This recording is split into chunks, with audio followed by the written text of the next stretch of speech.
Taka ako sa anak ko. Kada alas 2 na lang, alas 2 ng madaling araw, umiiyak siya doon kami sa kwarto. Kaya lumipat kami, talaga pag madaling araw, lumipat kami dito sa sala. Ayan siya. Nakaano kami paso lang banig na ang sapi namin dito sa sala. Lagi ko nang siyang nilalabas. Every alas 2 kasi, naiyak siya doon. Ayaw niyang pumasok. Tingnan mo yung kuha namin.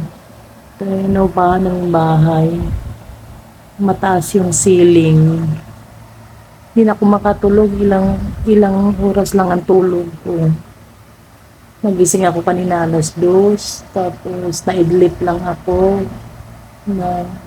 Naidlip lang ako. Tapos 4:30 nag-alarm ako kasi yung panganay ko.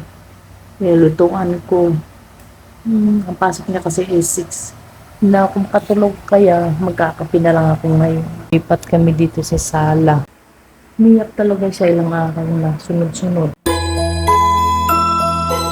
Maimbing naman ang tulog niya pag nalipat kami dito.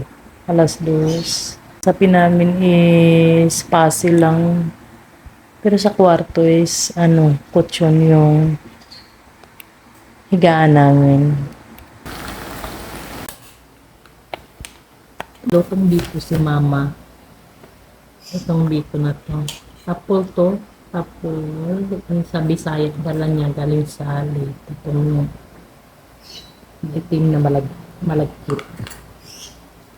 Yan. Ay, samahan niyo ako magkape. Masarap to.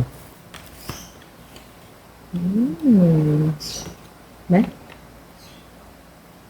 Masarap sila. Masarap.